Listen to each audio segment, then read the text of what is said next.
I am so old. How old are you, John? I am so old that I used to get these things called magazines. Magazines were paper websites. They were paper printed, lots of ads just like a website, but instead of being on your computer screen and clicking, they came to you in the mail, and the news was a little bit older, the stuff inside of them was a little bit older.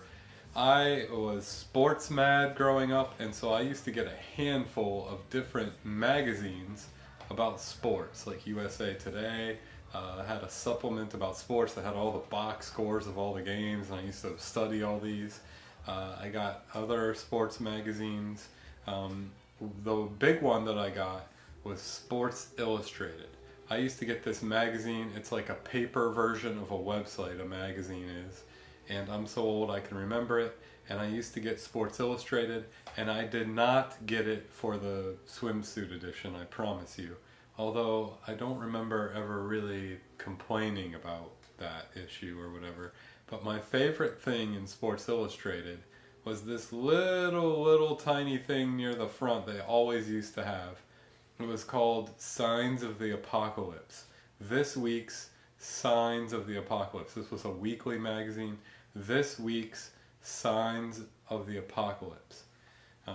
So one of those that's more recent is this week's Sign of the Apocalypse. If you're in Cleveland and you ask Siri, where is sadness, she will take you from your location to First Energy Cleveland Browns Stadium. This week's Sign of the Apocalypse, if you happen to be in Cleveland and you say to Siri, where is sadness, she will bring up a map that takes you from where you are to the Browns Stadium. This week's Sign of the Apocalypse from Sports Illustrated a few years ago. Back in the day when we used to receive paper magazines, this was my favorite part. It always just made me laugh and I enjoyed that. Good morning, good afternoon. This is Preparing for Sunday, where we take a look together at the upcoming Sunday's scripture. This is for Sunday, July 17th, mid-July, midsummer. It is the 6th Sunday after Pentecost. We are still in year C, the third year of the lectionary cycle, which is Luke. And so we continue on this journey of Jesus to Jerusalem. I told you his face was set to Jerusalem, and now it just keeps being these episodes on the way. This Sunday's gospel is from Luke chapter 10, verses 38 through 42. And I'll focus on that signs of the apocalypse idea. If the world was to end tomorrow, and if you take the news of everything we see and hear and everybody's emotions into account, it might end tomorrow. If the world was to end tomorrow, what is something you would do today? How would you react today? If the world was going to end tomorrow, how would you react today? This Preparing for Sunday is about the kind of community that I want to be a part of. I want to be a part of the kind of community that has a great answer to that question. If the world was to end tomorrow, we'd do blank today.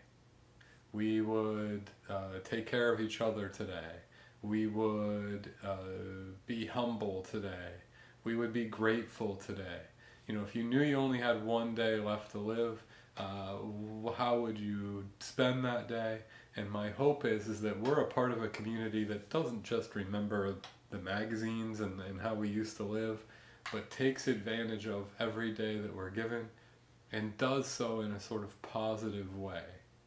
This fits this week's gospel, who we are, who the community of God is, because the episode is a story of Mary and Martha's house. So now Jesus is, with his face set to Jerusalem, has rolled up to Mary and Martha's house. Now for the particularly gifted memory people that are watching this, we got this account not that long ago back when year C rotated over to John. So I don't remember the dates, but let's say, sometime in the build up to Easter, we got this account. So mid-spring or so, we had this account of John telling us about Jesus stopping at a house in Bethany, Lazarus, Mary, Martha. This story is a little bit different. This is the Lucan account. It is Luke 10:38 through 42.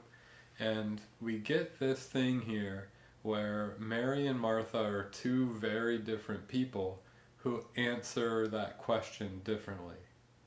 We should never forget that the world of the Bible has a very apocalyptic backdrop. The people of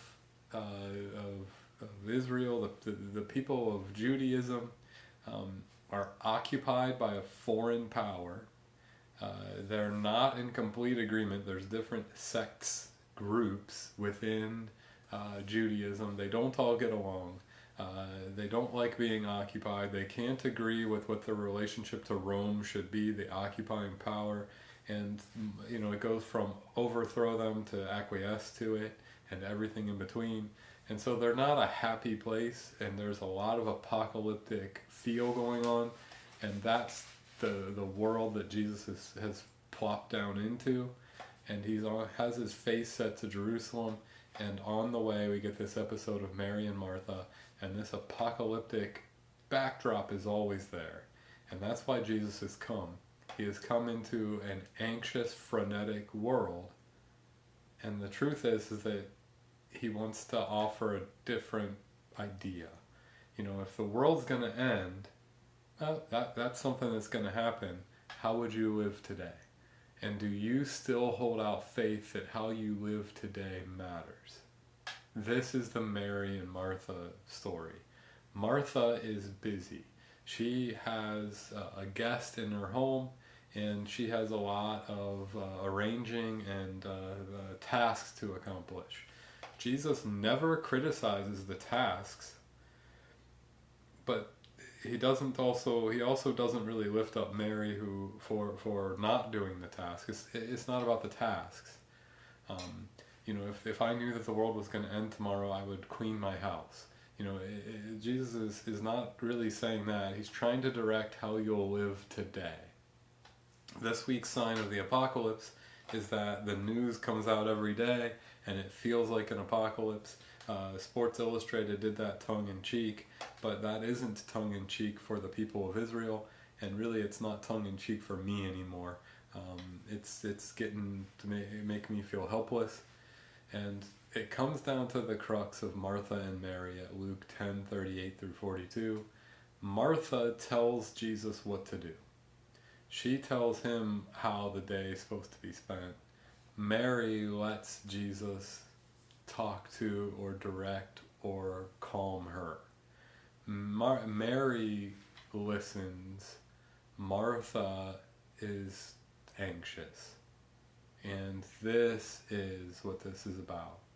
Now, I think it's very, very important that you remember that this is on the heels of the prodigal Samaritan, the good Samaritan story that we read last week. That this episode comes right after it. The lawyer is all about, what can I do? What can I do? What can I do? The world is going to end tomorrow. What can I do today? And Jesus calmly tells a story into the face of that. There's something there where his story is a restorying. It's a telling a different story than the anxious one. In the prodigal Samaritan, good Samaritan, what should I do? There's a lot of talk about doing, action. What should I do? The lawyer is saying, what should I do? And Jesus says, go and do likewise. So this is about Martha doing, but the doing that she's doing is out of this anxious, trying to order her world, trying to take on more than what's hers.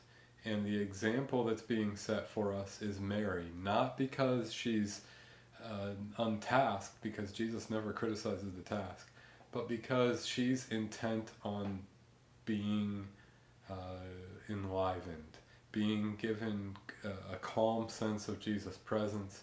she is willing to hear, where Martha is keeping herself so busy that she doesn't have to face the fear of the day. Verses 40, 41, and again 41 in this week's reading. Remember, it's Luke 10, 38 through 42. Verses 40, and then twice in verse 41, there is this talk. Troubled, anxious, distressed. That's part of the theme here. If the world was to end tomorrow, how troubled, distressed, anxious are you today? And the community that I hope to be a part of with you is that we live today so faithfully and so beautifully that tomorrow is tomorrow. Today is the day that the Lord has made. The idea here is of Martha, who is so anxious that she's doing, and she's doing, and she's doing, and the doing is going to get wiped away by tomorrow, and it's not out of this place that's life-giving for her or for other people. And so this is what the text is asking us to think about. And again, with these episodes of Jesus and his face set to Jerusalem, the episodes are transformational. If you hear this, if you really hear it, it should hit in part like a ton of bricks. That our anxiety, our helplessness, or whatever, has to be, we have to die to that. We have to die to the idea that we need to do more, and instead a sort of calmness and a sort of hearing God and a taking care of what we can take care of. And this is the kind of community that I want to be a part of. This quote, if the world was to end tomorrow, is really an idea I took from Luther. I say it a lot. I love this quote. If the world were to end tomorrow, I'd plant a tree today, is what Luther said.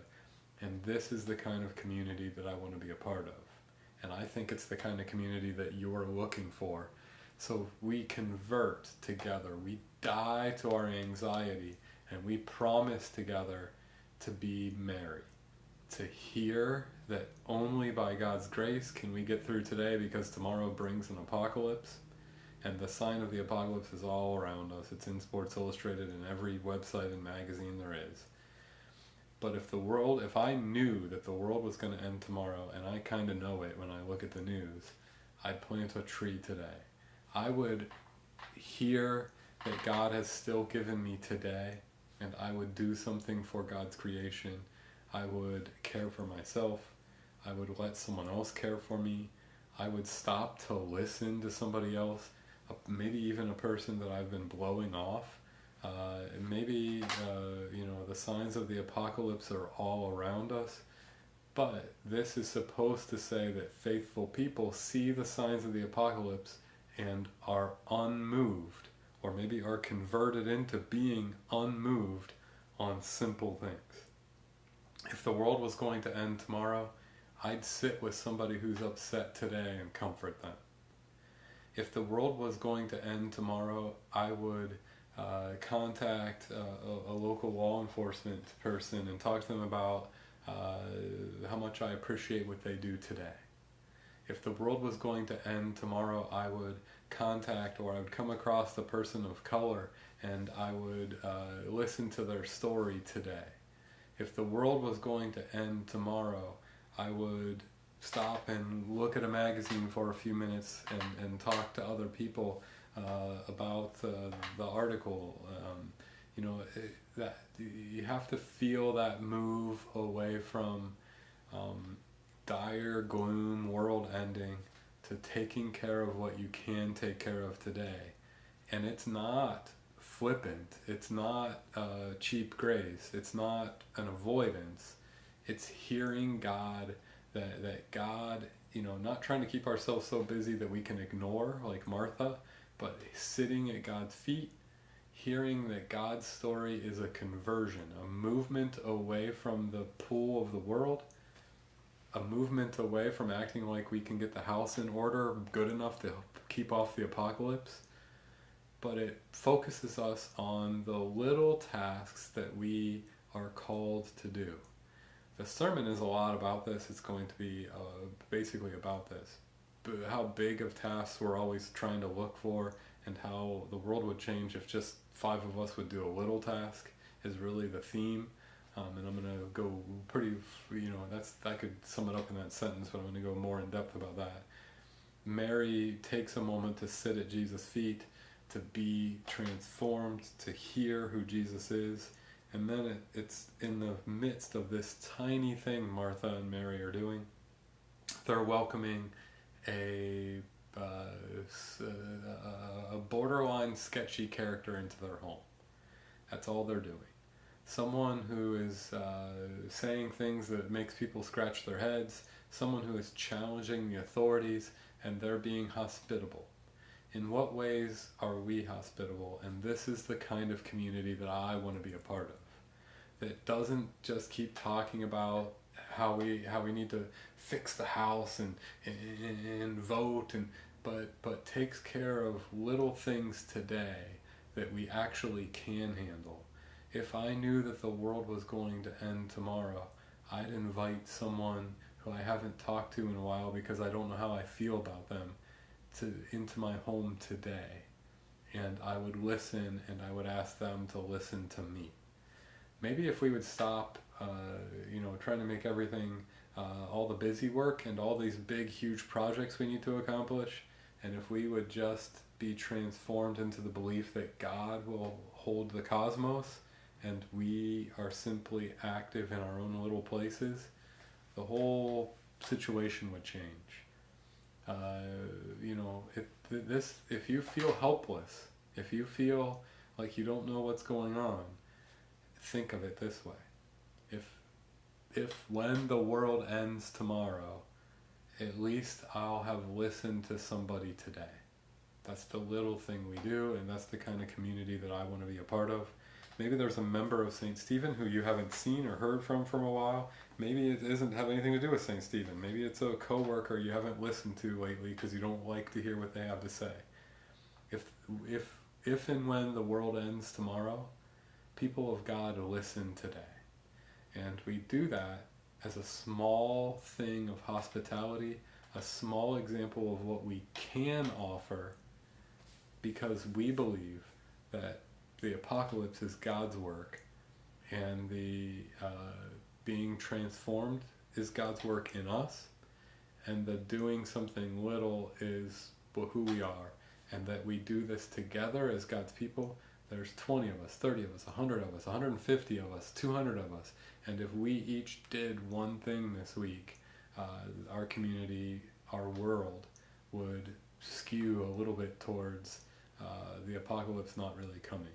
So that is what the idea for me is from Luke chapter 10. Are we tasked with reaching for the stars and staying busy and fighting off the apocalypse? Or is the sign of the apocalypse that we give up trying to do that, and if the world was to end tomorrow, at least we'll have lived and done something holy today. We've taken a moment out to pray today, and we've let God take care of the other things. This is what it means to be hospitable. This is what it means to allow God to speak, to convert, and to move us.